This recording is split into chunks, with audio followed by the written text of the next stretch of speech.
Whoa, it is dark out. Where the heck is my car? Oh, geez, I lost this thing. Oh, there it is. And there I am.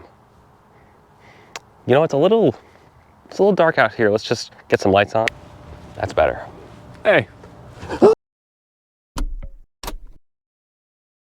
welcome back to Manual Motion. I'm Evan. And I'm Dom. And today is a bit of an unusual day, right, Tom? Yeah, so we have this 992 generation Porsche 911 Turbo S, but we already reviewed it.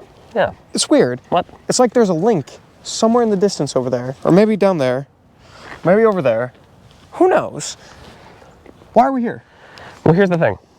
I've been living with this car for the past couple days. Mm-hmm. The owner was gracious enough to let me have it in my garage for about 4 days, driving it to work, driving it to the grocery store. And you know what? I want to say, in our previous review, may have been a little bit harsh on this thing. I have some new thoughts, and I want to share them. So let's go. So today we're going to go drive this to Cars and Coffee, have a good time, and I'm just going to talk through kind of what it's like to have this beautiful Porsche 911 Turbo S to go to work every day, to kind of live your life. And I'm just here along for the ride. Yeah, hopefully you enjoy. Let's get into it. So we're in the Turbo S, a nice familiar place for me at the moment. I have been fortunate enough to live with this for a couple days, so. Sadly, I have not, because we do not, in fact, live together. That's true. That's true. Sorry about that. Yeah. You should be. Let's go ahead and start it up. Foot on the brake. Twist this once. Kind of comes to life a little bit. And that's awesome. So, real quick question. How was that like living? Was it weird to get used to? Was it like... With like the starter? Yeah, because no, it's... I feel like for me it would take like a few days. I'd always try and like push the button on or the like side, turn the key. I'm tuned for it because I enjoy Porsches. So like I'm like, oh, it's on the left. Yeah, that's so cool. It's so like you're saying when you get in normal cars, you reach for it and you're like, I hit the light. Yeah, I hit the automatic lights button. I'm like, oh, never mind. In my RAV4, I hit the the steering wheel heater. Yeah. Oh, sorry about that. God, I thought it was a Porsche. Dang it.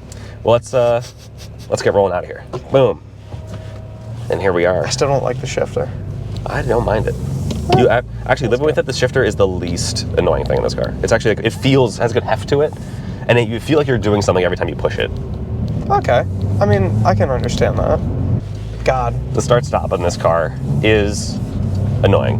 Yeah. And every time, so like I have Apple CarPlay usually when I'm in here, and I have to go out of Apple CarPlay, turn it off, and then go back to home, and then back to Apple CarPlay. It's like 4 different clicks to get there.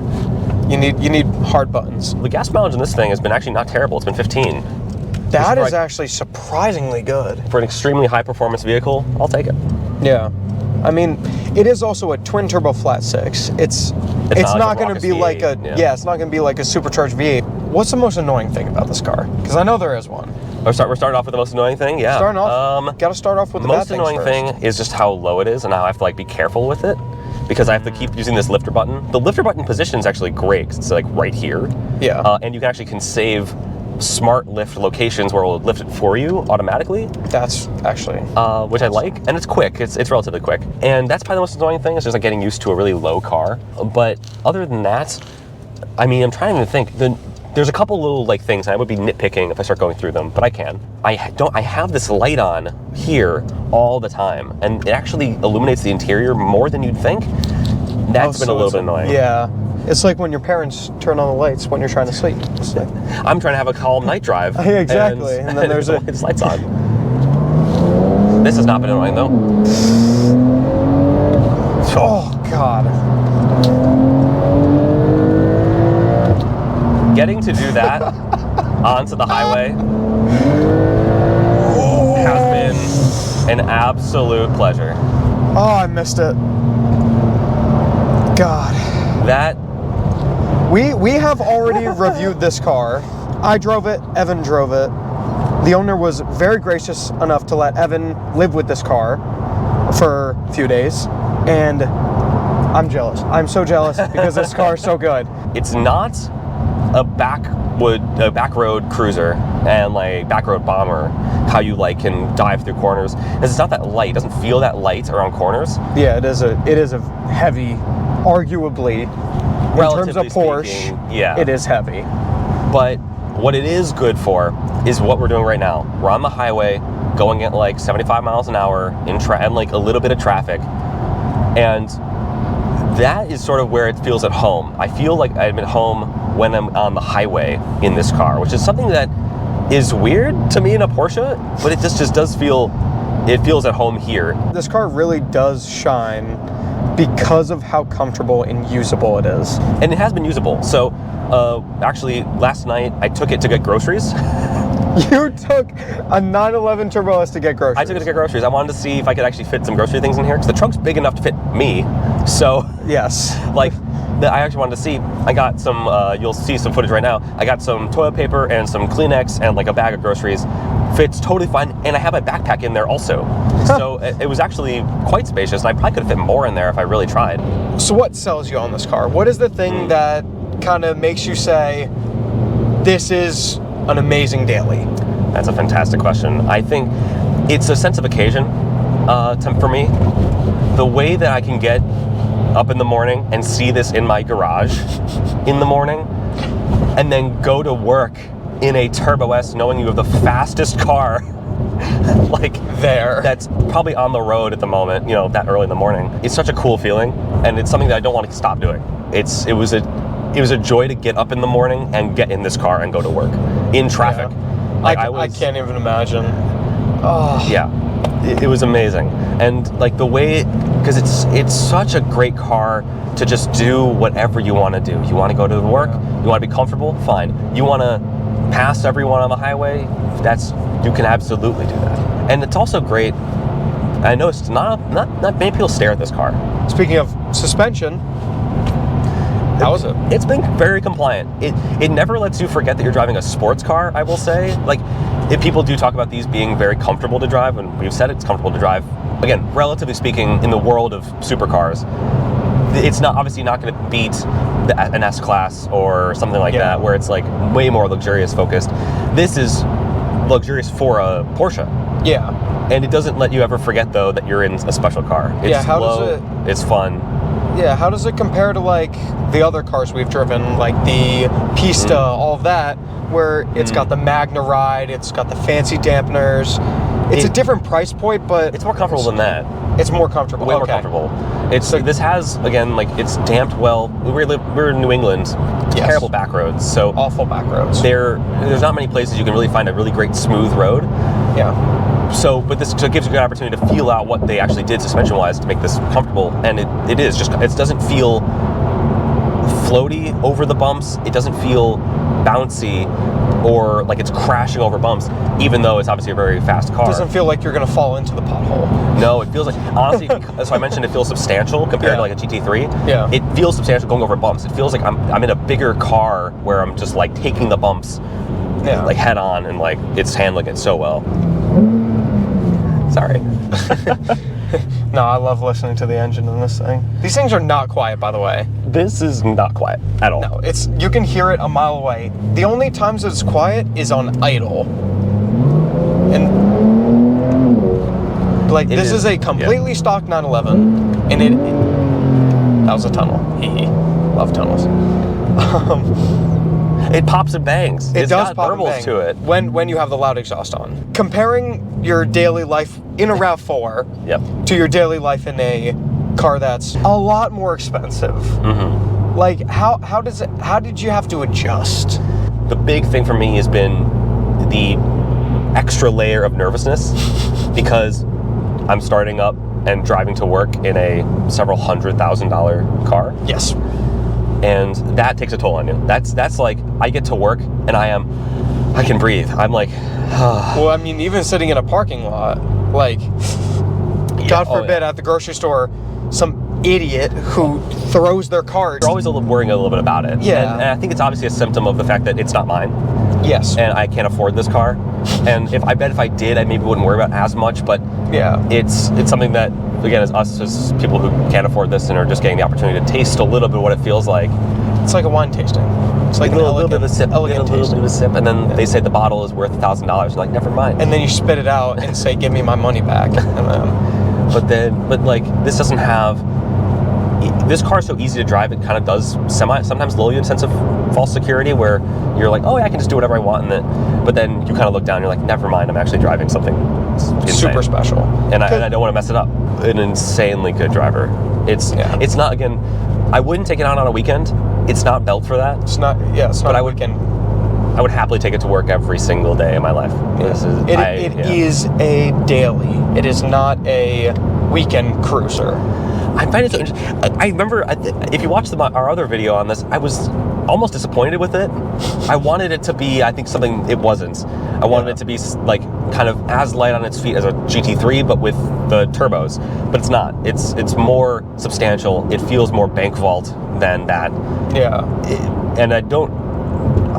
You've accepted it for what it is, and I've fallen in love with it for that. Yes. It's actually, I've come around and no longer thought it's not it's not, I don't know if it's my favorite Porsche still. The Speedster really left an impression on me. Speedster's one of the best Porsches. One of the best cars of all time, I think. Yeah.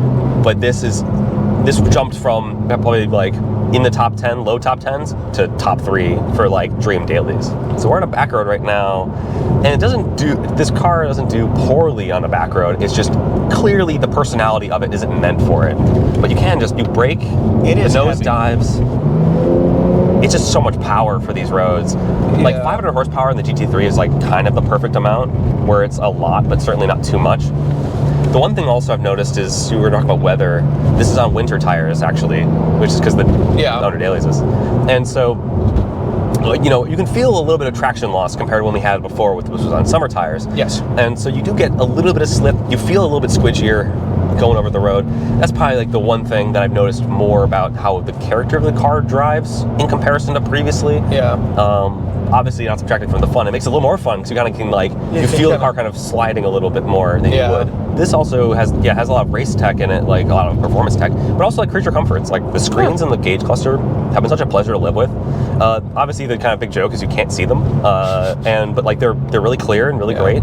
They're not too bright at night, which I like. The little screen in the center here is really great. It has Apple CarPlay. It's a touch screen. It's really responsive, really great. Yeah. I've just been putting Apple CarPlay, put my music on, and it's been fantastic at that. Also, I love putting in put over to sport mode and just the revs. Even automatic mode, the revs become so happy to kind of play around. Yeah. And you brake and it'll downshift for you. Crackles and pops. Man, it's so fast. And the grip on this car is insane. Yeah. It's just like, accelerating out of corners, you have to be mindful because it's so much power. And then you come up on a little green Mini Cooper that's scared. Hello. You mentioned driving at night. How was that? Like, it was amazing. Was it sketchy? No, actually. So I was able to drive her at night, like pretty late. Caught some really good footage of the car too when it was dark. It was really fun to do. I was able to also, it was really serene. I was driving through downtown Stamford in Connecticut, and it was just like, if you have the opportunity to do this, even you, like, go drive around a city at night with like no one else out. It's so serene. And even like in this car specifically, I was somehow like wow, I'm like, awesome. It was so much cooler in this, and that was really fun. So all in all, you're buying one, right? If I had the money, dude, if I'm like legit, if I had the money, it'd be hard to say no. I would have to be like probably compromising and buying a different car. Or like I would be sacrificing something if I went to something else. So overall, how was your experience dailying this car? It was incredible. It was actually amazing. It's something, I don't know what it is. Something about these, when you get to this level of car, this caliber, it's a totally different ballgame. Obviously I'm coming from a RAV4. We drive some cars on the weekends, but when I daily is not necessarily impressive. Yeah. So when I do get to daily something that is impressive, truly like iconic, that's fantastic. And it does not disappoint in any regard. It's actually an incredible daily. Something I feel like I could do this any day, any weather, no matter what. This feels like it would just do it every single time and put a smile on my face every single time, because it has for the past several days. That's awesome. I think with that, let's go to the outro. And then the next video you'll see is me dailying this for a week. Right? That was our long-term recap of the 911 Turbo S. Yeah. And honestly, it did change. like the way you explained it to me, it is, we were in fact looking at the car in the wrong light. We were looking at it as a only performance car, not a performance daily. I think, yeah, one of the biggest missteps I think we took, again, was sort of only having it for the kind of hour or two we did. Driving just on a back road doesn't do this car justice. It's too big for the back roads, really. Yeah. You have to get this thing out on a highway. You have to kind of commute in it. And when you do that, it's so rewarding, and you understand why this is the choice for a lot of people when they want a supercar that's also practical and can also just do it all. I mean, this is, I was so thankful to the owner every single time I got into it. Seeing it in my garage was such a thrill too. Like, seriously, owner, thank you so much. Thank you so much. We want to try and do more videos like this because a long-term review really does shine the light on different things of the cars. We do only get them for hours at a time, so we apologize if our reviews aren't as accurate. But you know what?